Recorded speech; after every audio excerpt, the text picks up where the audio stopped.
teacher of teacher أبا القاسم يا حبيبي يا محمد المرسلين يا مصطفى يا شفيع العالمين يا مصطفى يا إمام المرسلين يا مصطفى يا شفيع العالمين يا مصطفى يا إمام المرسلين يا مصطفى يا شفيع العالمين.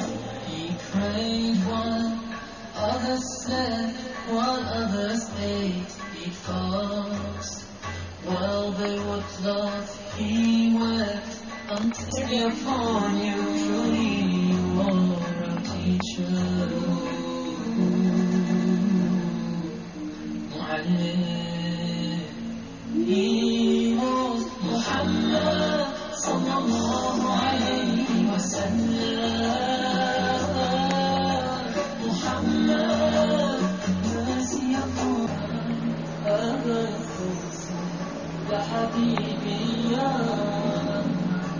يا شفيعي يا مصطفى يا إمام المرسلين يا مصطفى يا شفيع العالمين يا مصطفى يا إمام المرسلين يا مصطفى يا شفيع العالمين. لا إله إلا الله محمد رسول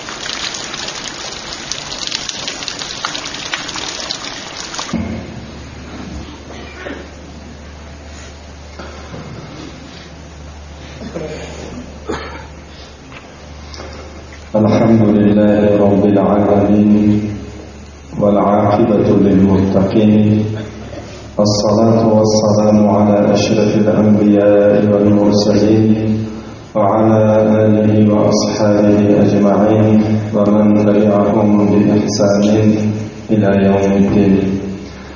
أما بعد، السلام عليكم ورحمة الله وبركاته ومغفرته. محترم جماعت، امروز 3 ذوالقعده سال 1427 هجری مطابق 24 نوامبر سال 2006 میلادی روز جمعه است. همه شما را چون هر وقت با این روز سعید تبریک و تهنیت گفته برایتان از درگاه خداوند مهربان تنصیحتی و خانه آبادی و سعادت آخرت را آرزو میکنم و تبرکاً با این دعای پیغمبر صلی الله علیه و سلم صحبت را آغاز میکنم. لا اله الا الله وحده لا شریک له الله اکبر کبیرا والحمد لله کثیرا سبحان الله رب العالمین لا حول ولا قوة إلا بالله العزيز الحكيم. اللهم اغفر لنا وارحمنا واهدنا وارزقنا برحمتك يا أرحم الراحمين.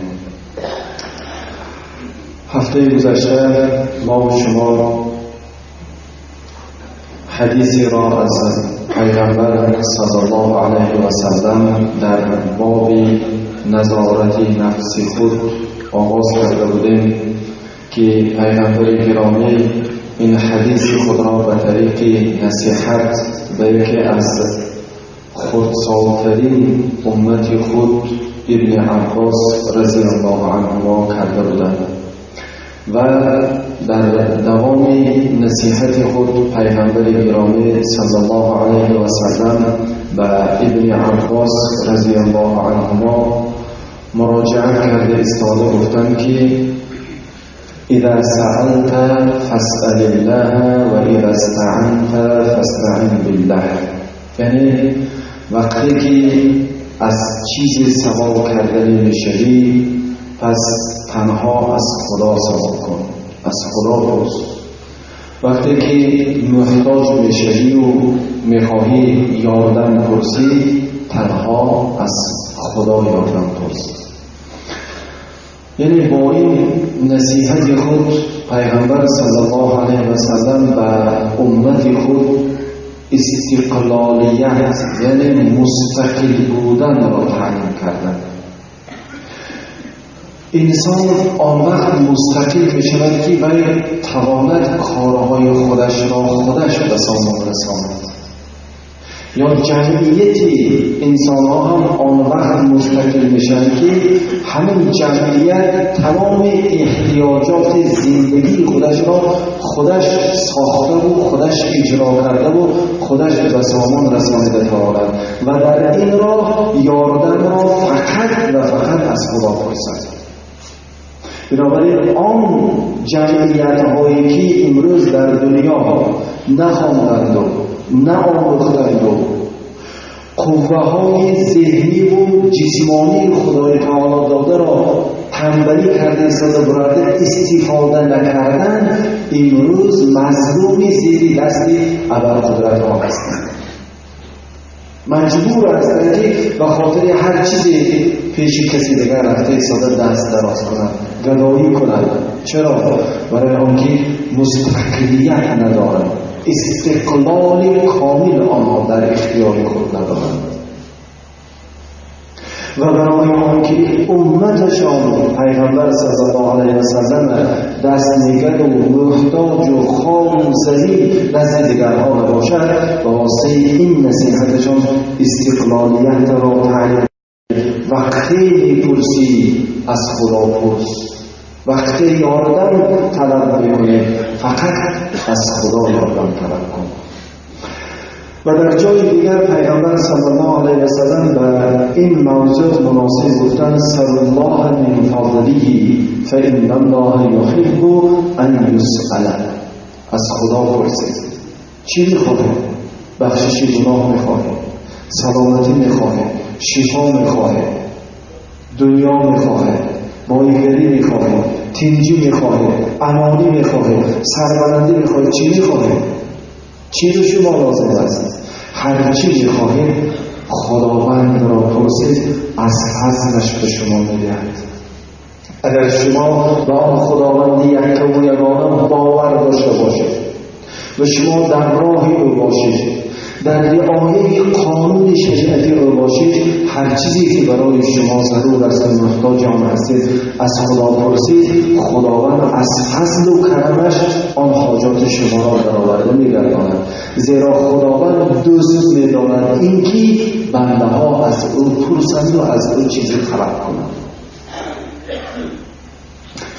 با پرسیدن ما و شما، با طلب کردن حاجات ما و شما، خزینه خدای تعالی کم نمی شود، خزینه خدای تعالی خالی نمی شود، بلکه خداوند در آیه 96 سوره نحل به ما بندگانش خبر می‌دهد که استعیذ بالله ما عندکم ینفد و ما عند الله باق.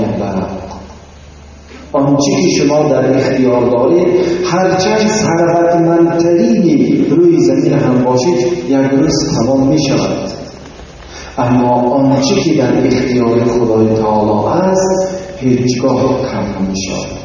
بنابراین هر چیزی که شما محتاج آن هستید، هر چیزی که شما پرسیدنی می شدید، پرسید از پروردگار خود.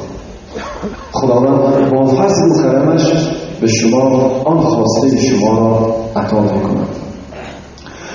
و یا اینکه در باب این موضوع خداوند در آیه 186 سوره بقره میگوید استعیذ بالله و اذا سألك عبادی عنی فإنی قریب. وقتی که بندگانم از من چیزی را سوال میکنند، من به بندگانم نزدیک هستم. یعنی شما خیال کنید که وقتی که ما از خدا چی حاجتی میپرسیم، خدا آیا ما را میشنود یا نه؟ آیا من بلند دعا کنم یا پست دعا کنم؟ خدا بزرگی خودش را، نزدیکی خودش را به بندگانش خبر داده ایستاده میگه که وقتی بندگانم از من چیزی میپرسند، من به بندگانم با علم خود نزدیک هستم. در درونترین خانتان، در تاریکترین جای خانتان نشسته ایستاده، شما با پسترین آواز دعا کنید و از خدا خواهش کنید، پرسید، خداوند شما را میشنود. اجیب دعوت الداعی اذا دعان. من دعا و دعوت و التماس بنده را قبول میکنم، اجابت میکنم وقتی که بنده از من میپرسد و مرا دعا میکنم. فلیستجیبوا لی ولیؤمنوا بی لعلهم یرشدون.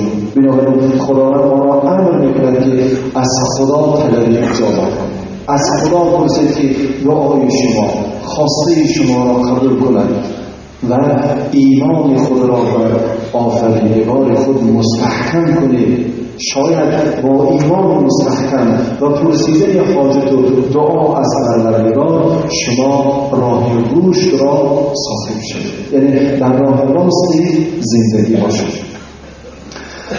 و البته ما و شما هر روز دعا میکنیم. حیات بنده مؤمن و مسلمان به دعا تصور کرده نمیشود و شاید این که شما سوال دهید، در ذهن شما چنین سوال پیدا شود که ما اینقدر دعاها میکنیم اما نمه آن قبول میشود. ما بسیار چیزها را از خدا میپرسیم با دعا، خدا در همه آن را به ما عطا میکند. از حضرت ابو سعید روایت است اینکه پیغمبر صلی الله علیه و سلم گفتند: ما من مسلمین یدعو الله عز وجل بدعوة ليس فيها اثم ولا قطيعة رحم الا اعطاه الله بها احدى ثلاث خصال. یعنی یگان بنده مسلمان دعا نمی کند خدای عز وجل را در حالی که یگان چیزی گناه و حرام را از خدا طلب نکند و یا در حالی که دعا میکند با یگان خویش و دوار و برادری خواهر مسلمان خودش جنگی نباشد. البته که خداوند سه چیز را برای این بنده دعا کننده عطا میکند. یعنی وقتی که شما دعا میکنید و از خدا چیزی را درخواست میکنید، کی وقتی که نباشد، چه قدری که نباشد، اگر آن خواهش شما گناه نباشد، چیزی حرام نباشد و شما در حالت دعا با یگان خویش و دوار یا برادر و خواهر خود جنگی نباشید، خاطرتان را جمع کنید که اگر دعای شما بر اخلاص باشد، خداوند از سه چیز یک چیز را به شما به سبب آن دعا عطا می‌کند. اما ان یعجل له دعوته، پیش از همه خداوند دعای بنده را قبول میکند و خواسته او را برایش میدهد. اگر دعای بنده را قبول نکرد و خواسته و پرسیده بنده را به او عطا نکرد، شاید شما از خدا شفا طلب کردید، خدا برای شما شفا عطا نکرد. شاید شما از خدا برداشته شدن کلام و غصه را، غم را، اندوه را طلب کردید، اما آن غم و غصه شما صبور نشد. و اما ان یدخرها له فی الاخرة فی الاخرى، اگر که آن خواسته شما را خدا برایتان عطا نکرد، خداوند همون شما اجرش برای آخرتتان ذخیره کرده است. یعنی دعاهایی که شما کردید اگر اصلا دو تاش مقبول درگاه خدا شده باشد، پس شما خرسند باشید که 98 تای آن دعای قبول نشده شما را خدا اجرش در آخرت برای شما ذخیره کرده است که فردا خداوند به شما یک اجر و ثواب می‌دهد. شما حیران بشید که من این کار را نکرده بودم، من اینقدر عمل ثواب نکرده بودم که اینقدر به من ثوابی، این ثواب چی است ای خدا؟ خدا میگه این ثواب آن دعایی که تو در دنیا کرده بودی، اما من در دنیا برای تو همون خواسته را نداده بودم، در اینجا ذخیره کرده بودم. و اما ان یصرف عنه من السوء مثلها، اگر در آخرت هم اجر ثوابی دعا خدا ندهد، پس خدای تعالی همون دعای شما چقدر، همون خواسته شما چقدر چیزی که باشد، همان مقدار گناه شما را از شما برداشته می‌کند، یعنی گناه شما را ببخشد. بنابراین در دعا کردن شما با تمام کوشش و غیرت، با تمام التجا و زاری همیشه دعا کنید. هیچ وقت دعا را کنده نکنید که خداوند البته یا دعای شما را قبول می‌کند و خواسته شما را در این دنیا می‌دهد و یا اینکه اجر و ثواب دعایتان را خداوند در آخرت برای شما می‌دهد و یا اینکه به مقدار همون دعا خداوند گناه‌های شما را از نامه اعمال شما خط می‌زند. وقتی که این چیز را پیغمبر صلی الله علیه و سلم گفتند، صحابه ها گفتند که در نکفتی اگر که این دعای ما به اجر و ثواب نمی‌مانده باشد، ما بسیار دعا می‌کنیم، بسیار خواهش می‌کنیم از خدا. پیغمبر صلی الله علیه و سلم در جواب چی گفتند؟ الله اکبر.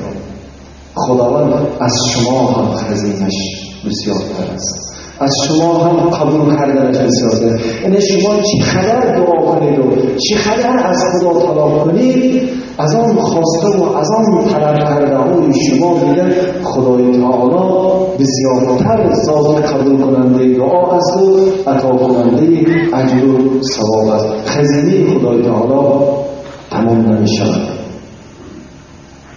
بنابراین چقدر میتوانیم برادران عزیز ما و شما در دعا و خواهش و التجا از پروردگار خود باشیم که ما و شما هیچ وقت از دعاهای خود زیان نمی کنیم.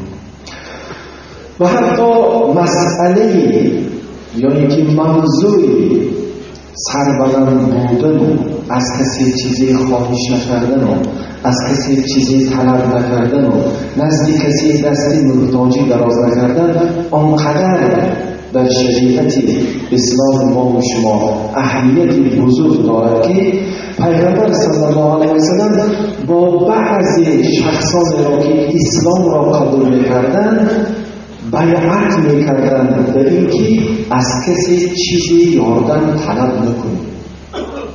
بیعت یعنی عهد و پیمان، یعنی آن شخصانی که می‌آمدند می‌خواستند اسلام را قبول کنند و مسلمان شوند، پیغمبر صلی الله علیه و سلم می‌گفتند که خدا را یک و یگانه می‌شناسید، مرا پیغمبر برحق می‌دانید، 5 وقت نماز می‌خوانید، هر سال 1 ماه روزه می‌دارید، زکات مال می‌دهید، حج می‌کنید و چندین چیزها را ذکر کرده ایستاده. برای بعضی شخصانی که بیعت می‌کردند، پیغمبر در دوام این عهد و پیمانشون می‌گفتند که بیعت می‌کنی با من، عهد و پیمان می‌بندی با من در این باره که از کسی چیزی طلب نمی‌کنی، نزد کسی دست محتاجی دراز نمی‌کنی. و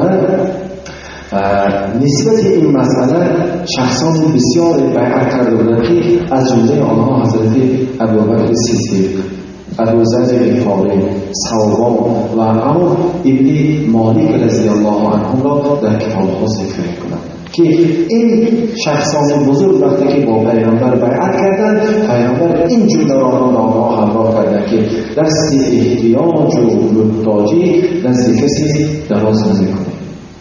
بنابراین صحابگان پیغمبر که از پیغمبر این تعلیمات را گرفته بودند که باید مستقل باشند در زندگی، آنقدر از کسی چیزی نمی‌پرسیدند، آنقدر از کسی چیزی طلب نمی‌کردند که حتی اگر در بالای اسب یا شتر نشسته باشند و قمچینشان به زمین غلطه، کسی را خواهش نمی‌کردند که قمچین را بر آن برداشته کنند، بلکه خودشان از اسب یا شتر می‌فرمودند و قمچین را خودشان می‌گرفتند. ببینید وقتی که شما به یک کسی میگویید که همین قمچین من برداشتی، البته شما منت همون شخص باید این که بردارید. و حالا که مسلمان باید از کسی احتیاج خود را طلب نکند. و حضرت اقبال رحمت الله علیه این مسئله را بسیار به طور زیبا در مصرع‌های خود جای داده ایستاده میگن که خود فرود از شطور مثل عمر الحذر از خدمت غیر الحذر. و این واقعا با حضرت عمر رضی الله عنه واقع شده بود. در تاریخ‌ها این چیز ثابت شده است که وقتی حضرت عمر بالای شطور نشسته بودند و خمچینشان از دست به زمین افتید، خواستند که اطرافیانشان خمچین برداشته هم رد کردند و خودشان فراموده ایستاده خمچین از زمین برداشتند و گفتند که من نمیخواهم که منتی کسی را در زندگی بردارم. انا ببینید پیغمبر خدا صلی الله علیه و سلم و امتشان چقدر چیزهای خوبی را تعلیم کردند که اگر هر یکی امت پیغمبر صلی الله علیه و سلم در زندگی خودش صاحب علم و دانش و کسب و هنر باشد، این امت دیگر محتاج هیچ کسی نمیشود و اگر چیزی هم احتیاج پیدا کند از نزدیک کسی رفته ایستاده سر هم کرده التماس و التجا نمی‌کند، بلکه چکار می‌کند؟ از پروردگار خودش می‌پرسد. شما تصور کنید اگر ما و شما امروز هر یک نفر امت پیغمبر صلی الله علیه و سلم آموزیم، صاحب علم شدیم، صاحب دانش شدیم، خدای خود را شناسیم، خود را شناسیم، قدر خود را شناسیم، کسب و هنر یاد بگیریم و زندگی خود را خود برپا کنیم، چقدر ما در زندگی سربلند میشیم. شما ببینید مسجدی که در آن نشسته چیزی عجیبی در بین مردم ما هست. گاه‌ها از خارج بعضی انسان‌ها می‌آیند و همین مسجد و بعضی جای‌های نمایان تماشا می‌کنند و هر باری که یک خارجی آمد ایستاده رود، اولین چیزی که از من اطرافیان می‌پرسد هیچی وعده کردی؟ بگان چی بیداده است؟ چرا باید به ما دهند؟ چرا باید به ما هر کسی که آید چیزی دهند؟ یا بعضی ها این مسجد بود کرده میشه این به یا پولی عرب در کار یا پولی خارج در کار. چرا؟ آیا خوب نیست که ما خود ما پول خود را صرف کنیم؟ آیا خوب نیست که ما خود ما سازیم؟ و من از اولی سرچشمه این بنا میگفتم که حرکت میکنیم که پول از بیرون برای ما یاردم نباشد، حرکت میکنیم که استای هنرمندی نیرون ارشد در اینجا کار بکنه. آیا خوب نیست که این بنا با پول خود ما به شما بنا شد و شده ایستاده از الله شده ایستاده؟ آیا خوب نیست که فکر و اندیشه خود مردم استراشان که این بنا ساخته شد؟ همه آن نقشه هایی که برای بنای این مسجد صرف شد با فکر و اندیشه مردم خود همین شهر استراشان. آیا خوب نیست که این زیب و زینت هایی که مسجد را امروز استاها کرده ایستادن با دستان گلدست استاهای خود استراشان برپا شده ایستاده است؟ مسجد زینت یافته ایستاده. آیا این خوب نیست وقتی که داخل مسجد میشویم در این ما یکان ذره خجالت نیست؟ پول خود ما، فکر خود ما، اندیشه خود ما، فلسفه خود ما، استاد خود ما، هنرمند خود ما، آرامانه خدمت کنیم، آرامانه بشینیم و آرامانه پروردگار خود را عبادت کنیم که خدا به ما اینقدر داده است.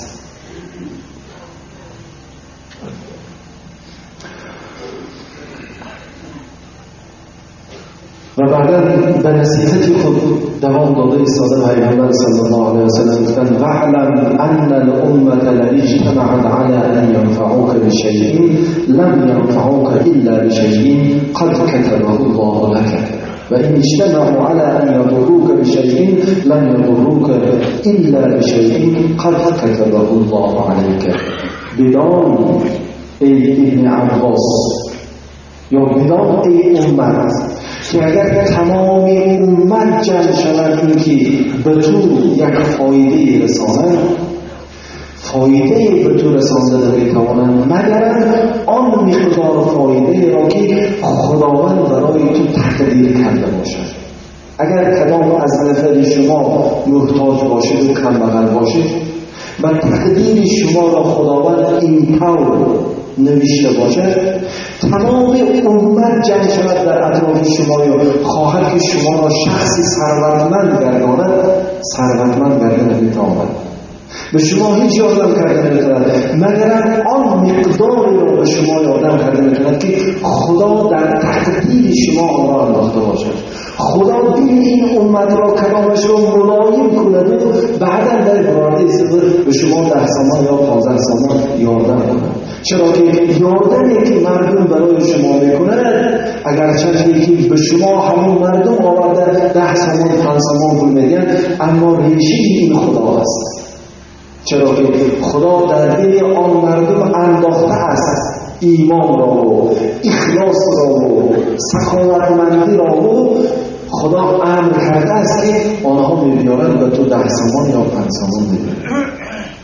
اگر خدا دل این امت را، دل این مردم را ملایم نکند، اگر پایلوچ اگر دل این شهر را گردی، اگر هیچ کس به تو 1 سامان نمی‌بیارد و اگر تمام امت گفتم که تمام مردم روی زمین جمع شوند و خواهند که به تو ضرر رسانند، تو به خدا یک توکل کن. چرا؟ برای که هیچ ضرری مثل مرد هم به تو رسانده نمیتواند مگر آن ضرر را رسانده میتواند که خدا آن را در تقدیر تو نوشته باشد. و شما این واقعه ها را بارها دیده و از کینافیلم ها هم تماشا کردید که مثلا برای نابود کردن یک نفر ثروتمند یا منصبدار چقدر دشمنانش نقشه میکشند، چقدر پول صرف میکنند، چقدر انسان مشغول میدهند، چقدر فکر و اندیشه میکنند و میخواهند که او را نابود کنند، اما در همون ساعتی که آن نقشه را کشیده بودند و آن پیره را دیده بودند، وقتی که در تقدیر او خداوند ننوشته است، آن نقشه ها و آن پیاره های آنها همه به هوا میرود و همون شخص منصبدار یا شخص بودار کشته میشود. چرا؟ برای که خدا در تقدیر او ننوشته است. بنابراین این جمله پیغمبر صلی الله علیه وسلم ما را دعوت میکند به چی؟ به جسور دلیل بودن در زندگی و ناامید بودن از بنده های خدا و تنها امیدی بستن به پروردگار خود. شما فقط به خدا توکل کنید. خواهید علم آموزید، کسب یابید، هنر آموزید، سودا کنید، محنت کنید، آن مقداری که در تقدیر شما معین شده است به شما آن بایگیری میرسد. لیکن در راهی پیشبرد زندگی و ترقیات زندگی و جمعیت خود از هیچ کس نترسید. توکل به خدا کنید. چرا؟ برای که هیچ چیزی که خدا برای شما تقدیر نکرده باشد تمام دنیا جمع شدن به شما ضرر رسانده نمیتواند. و خداوند در آیت 17 سوره انعام میگوید استعیذ بالله و این یمسسک الله بضر فلا کاشف له الا هو و این یمسسک الله بخیر فهو علی کل شیء قدیر. اگر خداوند به شما یک ضرر و شکستی را تقدیر کرده باشد، هیچ کس آن را از سر شما دفع کرده نمیتواند. و اما خداوند کدام نیکی را برای شما تقدیر کرده باشد و اراده کرده باشد، اگر پس هیچ کس آن نیکی را از دست شما نبرده نمیتواند، گرفته نمیتواند. خداوند ذاتی است که بر همین چیز قادر است. میخواهد یک انسان ثروتمند را در یک لحظه کوتاه گدا میگرداند. قدرت دارد که در یک چند لحظه کوتاه یا چند روزی به شما یک بنده قشاق کمبل خودش را ثروتمند میگرداند. و ما مثال زنده این قدرت خدا را امروز در زندگی دیده ایستاده.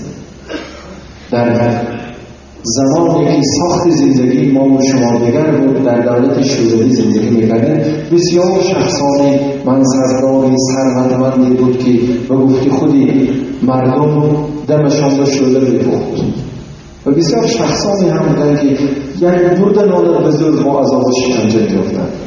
اما امروز می‌بینید که نه همون شخصان ثروتمند و در دمشان شعله می‌پخته که در همون حالتشان هستند و شخصان کمبخت یک برده نانشان را بزرگ می‌یافته که در همون کمبختی خودشان خالی هم عذاب می‌کشند. بلکه می‌بینید که بعضی آن ثروتمندها و منصبدارها منصب را از دست دادند، بایگری را از دست داده، امروز زندگی فقیرانه دارند. اما بعضی شخصانی که بزرگ یک برده نان می‌یافتند، امروز می‌بینید که صاحب آنقدر ثروت، آنقدر بایگری که اگر زندگی پیشبرشان به خاطر بیارید، هیچ اخلاقتان باور نمی‌کنید این چی وقتی اینقدر صاحب ثروت و بایگری شد. یعنی آنچه که خداوند برای بنده تقدیر کرده باشد آن را هیچ کس دیگران کرده نمی‌تواند. بنابراین خداوند ما را در مقابل سختی‌ها، مشکل‌ها، دشمن و فتنه دشمن جسور کرده ایستاده. در آیت 120 سوره آل عمران میگوید استعین بالله و این تصبروا و تتقوا لا یضرکم کیدهم شیئا ان الله بما یعملون محیط. اگر شما در مقابل سختی‌ها و فتنه و نیرنگ دشمن‌هایتان صبر را پیشه کنید، استوار استید و تقوا را از دست ندهید، یکون زندگی هم تو شد حرام و حلال گفته میگردیم، در مقدار 4-6 عرق فروخته زندگی بینم شد بیاد. نه، تقوا کنید، از خدا ترسید. اگر شما در مقابل سختی ها صبر کنید و تقوا خدا ترسی را پیشه خود کنید، هیچ ضرر سختی و دشمن به شما نمیرسد. زیرا خداوند تبارک و تعالی ذاتی است که بالای همه عمل بنده ها محیط است. یعنی هیچ بنده به اراده خدای تبارک و تعالی یکان کار کرده نمیتواند. رفعت الاقلام و جفت الصحف. و در اخیر نصیحتشان به ابن عباس پیامبر صلی الله علیه و سلم فرمودند که قلم خدای تعالی که تقدیر را می‌نویسد برداشته شده است و کتاب تقدیر پوشیده شده است. خدای تعالی دیگر در کتاب تقدیرات نه یک چیز را علاوه می‌کند و نه یک چیز را از آن کم می‌کند. و باید این نصیحت پیغمبر صلی الله علیه و سلم ما شما را ناامید نکند که گوییم که تقدیرمون و هرچی بوده است همین بوده است، اکنون ما میشیم اینجا هم آمد، یا تقدیرم را به همین بینمازی و عرق‌خوری بوده است، یا که تقدیرم را به همین کمبدلی و بینوایی بوده است. نه، برعکس این نصیحت پیغمبر صلی الله علیه وسلم ما را وادار میکند که ما در میدان زندگی باید جسور باشیم، دلیل باشیم، مهنت پیشه باشیم. ما برای پیشبرد زندگی خود، برای پیشرفت و ترقیات حیات خود، دین خود، تقوای خود باید که کوشش و غیرت را زیادتر کنیم. زیرا خداوند وعده کرده است که اگر ما از خدا پرسیم خدا آن را به ما می‌دهد. و از آنکه تقدیرات علیه نوشته شده است، این معنی آن را ندارد که ما دو دست خود را بالای زانوی خود گذاشته شیم، هر چی که بود است تقدیرنده همون می‌شود گفتن. معنی تقدیرات را علیه نوشته شده است که از آن کم نمی‌شود و زیاد هم نمی‌شود. مقصد از این گفته ها این است که ما و شما در روبروی دشمن و سختی‌های زندگی ناترس باشیم. نمی‌گوییم که من این کار کنم فلانی منو می‌زند، من این کار کنم فلانی منو می‌کشد، اگر من این راه برم اگر من عذاب بکشم. بلکه در تقدیر شما علیه هست. شما اگر همون راه بروید و کشته نشوید، عمرتان که تقدیر شده شما در خانه میمونید. اگر در میدان زندگی اگر شما حلال نشوید، در جامعه بیماری هم شما حلال نشوید. بنابراین این نصیحت پیغمبر صلی الله علیه و سلم بعضی ها برعکس به خود میگیرن و میگن تقدیرم رو بود از این چیکار کنم. نه، بلکه شما جسور باشید، دلیر باشید، پیش روید و تقدیر به بودگیشه که خدا بر علیه السلام گفتن که تقدیرات نوشته شده است، قلم برداشته شده است، کتاب تقدیر نوشته شده است. این است که وقتی که شما حرکت میکنید پیش میرید اما کدام کار شما برای نمیگیرد یا که کدام نقشه شما به اجرا نمیرسد، آن وقت شما این نصیحت پیغمبر صلی الله علیه و سلم کار دارید که هر در تقدیرم همین قدر بوده است و شما ناشکری نمیکنید، بی‌طاقت نمیشید. مثلا کسی مهنت میکند، میرد، بار میارد، میفروشد، اما میبیند که فایده کم به دست آورد یا فایده به دست نآورد. اینجا بی‌ضابطه نشود، ناشکری نکند، چرا که مهنت کردید. از او دیگر هیچ گناه نیست، خطا نیست، بلکه در تقدیرش همینقدر به دست شکر میکند. یا که یک شخص فرزند جوان خودش را از دست می‌دهد، هلاک می‌شود. اینجا بنده باید این نصیحت پیغمبر را به کار برد که خب این فرزند خدا به من داده بود، من نساختم، من نخریدم، اینه خدا به من با قدرت خودش داده بود و خدا عمر او را همین 18 یا 20 سال تقدیر کرده است. خدا که او را امروز از دست من گرفت، من به تقدیر خدا ناظر هستم. یا خواهی کسی آتش میگیرد یا مال و پولی کسی به دستی دوز می‌آورد یا اینکه گم میکند. اینجا اون نصیحت پیغمبر صلی الله علیه و سلم را شما به کار برید. این تقدیر شما است. یعنی شما با گریه و ناله و داد و فریاد و برداشته زدن ها دیگر فرزند مرده خود را زنده کرده نمی‌توانید. شما با داد و بیداد ها پول و ثروت گم شده و دزد گرفته را بازگردانده نمی‌توانید. شما با داد و فریادهای بی‌پایان خانه ساخته خودتان را دیگر راست کرده نمی‌توانید. اینجا نصیحت پیغمبر صلی الله علیه و سلم به درد شما می‌خورد.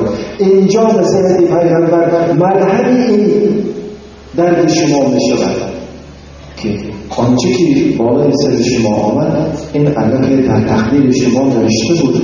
خداوند با این گرفتن فرزند و گم شدن ثروت و سوختن خانه شاید شما را امتحان کرد که وقتی که به شما داده بود اینقدر خرسند شده بودید. خدا امتحان میکند شاید با این مصیبت ها که کنی بنده هم وقتی که از دستش این نعمت را میگیرم چه کار میکرده باشد. اگر شما داد و بیداد کنید از من چه گناه بودست که این مصیبت سر من به آمد، گویید اگر شما علت خودتان رو باری دادید. بنابراین شما وقتی که پیش می‌برید، حرکت می‌کنید، علم آموزید، می‌دوید برای آبادی زندگی خودتان و پیشرفت دین خودتان، اما آن مقداری که به دست می‌آورید و همان شکر کنید، آن چیزی را که از دست می‌دید و آن صبر کنید که این در تقدیر شما نوشته شده است و شما باید به تقدیر خداوند راضی باشید. زیرا خداوند در آیت 22 سوره حدید میگوید استعیذ بالله ما اصاب من مصیبت فی الارض ولا فی انفسکم الا فی کتاب من قبل ان نبرأها. یعنی یکم مصیبت در روی زمین به شما نمیرسد، نه در جان و نه در مالتان، مگر اینکه آن مصیبت پیش از اینکه این عالم آفریده شود به گفته پیغمبر صلی الله علیه و سلم 50,000 سال پیش این چیز نوشته شده بود. پس وقتی که مصیبت به سرتان میآید داد و فریاد چی فایده می‌آورد به شما؟ شما صبر کنید، ثواب صبر را به دست می‌آورید. و پیغمبر صلی الله علیه و سلم در حدیث مبارک خود فرمودند ان لکل شیء حقیقتا، هر یک چیز حقیقت خودش را دارد. ولا بلغ عبد حقیقت الایمان حتی یعلم ان ما اصابه لم یکن لیخطئه و ان ما اخطأه لم یکن لیصیبه. هر چیزی که حقیقت داشته باشد، ایمان هم یک چیز است و ایمان هم حقیقت خودش را دارد. ایمانی که الحمدلله ما و شما صاحب آن هستیم. اما به حقیقت ایمان بنده آن وقت میرسد که بداند این را که آن چیزی را که یعنی آن مصیبت یا آن سختی که به سر آن بنده می آمدگی باشد و در تقدیرش نوشته شده باشد و یگان ذره هم خطا نمی کند، یگان دقیقه هم پیش و عقب نمی رود، بلکه آن مصیبت که در تقدیرش نوشته شده باشد البته دامد که همون ساعت همون لحظه بالای سر او می آید و بنده باید آماده مصیبت ها هم باشد و آن چیزی که در تقدیر بنده نوشته نشده باشد بنده باید نرز بداند که آن چیزی که در تقدیرش نیست اگر تمامی عالم بالای همین چیز کوشش کنند که آن چیز بالای او نمی باید. هر چیزی که در تقدیرتان باشد به شما میرسد، هر چیزی که در تقدیرتان نباشد به شما نمیرسد. اگر شما همین چیز را خوب درک کنید پس شما به حقیقت ایمان رسیدید. به حقیقت ایمان اکثر مردم نرسیدن، بنابراین در روز مرگ و مرده آنقدر داد و فریاد، آنقدر سخنهایی از شریعت بیرون میگویند که حتی کافر شدنشان ممکن است. ایمان برای چی لازم؟ اسلام برای چی لازم؟ خداوند 300 ورق را برای چی نازل کرد؟ با نام قرآن. خداوند پیغمبر را برای چی فرستاد که 23 سال حیات خودشان صرف تعلیمات این کردند؟ تا اینکه ما امتان دانسته باشیم که هر چیزی که به ما و شما تقدیر کرده باشد میرسد و هر چیزی که تقدیر نکرده باشد آن چیزی به ما و شما نمیرسد. اگر ما این حقیقت را دانسته باشیم، ما این چیز را درک کرده باشیم، پس ما باید خرسند باشیم که به حقیقت ایمان ما و شما رسیدیم. ببینید پیغمبر خدا صلی الله علیه و سلم در یک نصیحت خود و خردسال‌ترین امت خودشان ابن عباس رضی الله عنهما چقدر چیزهای خوبی را تعلیم کردند که این نصیحت پیغمبر صلی الله علیه و سلم اگر چندی که به حضرت ابن عباس رضی الله عنهما بود، لیکن این نصیحت پیغمبر صلی الله علیه و سلم برای عمومی ما و شما امتشان در همه دور و زمان هست که اگر ما و شما همیشه حفظی خدا را کنیم، یعنی شریعت اسلام را در زندگی خود همه وقت رعایت کنیم، خداوند ما و شما را جسماً و روحاً در دنیا و آخرت حفظ می‌کند، در پناه خودش نگاه می‌کند. اگر ما در همه لحظه های زندگی خود رعایت شریعت خدا را کنیم و حفظ شریعت خدا را کنیم، هر لحظه خدا در پهلوی ما و شما، همراه ما و شما است که به کارهای ما و شما یاری برساند. ما را خداوند از بلا و آفت‌ها هم جسم و هم روحمان را در دنیا و آخرت پروردگار نگاه می‌دارد. و اگر وقتی که ما و شما از کسی چیزی پرسیده شدیم یا اینکه از چیزی یاردن پرسیده شدیم، فقط از پروردگار خود پرسید، فقط از پروردگار خود طلب کنیم، خداوند به ما و شما البته می‌دهد. اگر در این دنیا ندهد، انشاءالله در آخرت می‌دهد. و باید ما در زندگی، در میدان زندگی جسور، دلیل، با آموختن علم، دانش، کسب، کار، هنر پهلوانان قدم زدن گیریم. هیچ آفت و هیچ مصیبت و هیچ غم و اندوهی که هیچ سختی که خدا تقدیر نکرده باشد به ما و شما نمیرسد. خداوند انشاءالله همیشه با بندگان نیک خودش، با بنده های با تقوای خودش، با بنده های نیکوکار خودش است که در همه کارشان با آنها یاری میرساند، دست آنها را میگیرند و آنها را در دنیا و در آخرت سعادتمند میگردانند. و همین شما برادران عزیز، خصوص جوانهای ارجمند، از درگاه خداوند مهربان طلب و خواهش میکنم که به این نصیحتی پیامبر خود صلی الله علیه و سلم با شما عمل کننده باشیم.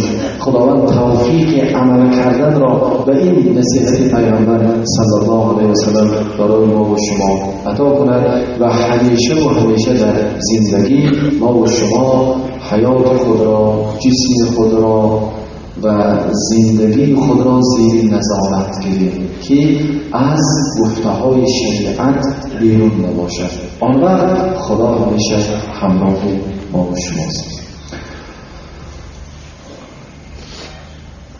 خیراتی که از طرف شما جمع شده است 130 سامانی و 100 روبلی روسی و 1900 سوم ازبک. همین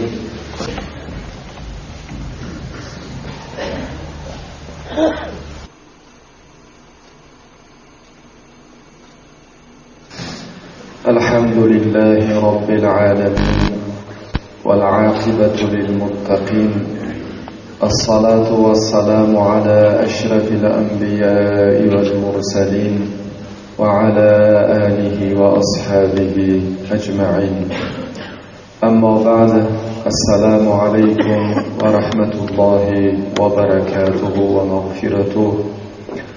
محترم جماعت، امروز 24 ذوالقعده سال 1427 هجری مطابق 15 دکبر سال 2006 میلادی روز جمعه است. همه شما را با این روز سعید تبریک و تهنیت گفته برایتان از درگاه خداوند مهربان تنصیحتی و خانه آبادی و سعادت آخرت را آرزو میکنم و دعا میکنم که خداوند هر یکی ما و شما را از فیض و برکات این روز سعید برخوردار گرداند. اللهم انا نسألك الهدى والتقى والعفاف والغنى. خداوندا ما از تو میپرسیم که به ما علم و معرفت عطا کنی، به ما تقوا عطا کنی، به ما پاکی عطا کنی و به ما از دنیا آن مقداری بایگری عطا کنی که هیچگاه محتاج کسی نباشیم و همیشه محتاج تو پروردگار مهربان خود باقی مانیم که حاجت برای ما در همه لحظه ها تنها تو هستی. از حضرت ابو طریف عدی ابن حاتم طائی رضی الله عنه روایت است که گفتند سمعت رسول الله صلی الله علیه و سلم یقول من حلف على یمین ثم رأى اتقى لله منها فلیأت التقوى.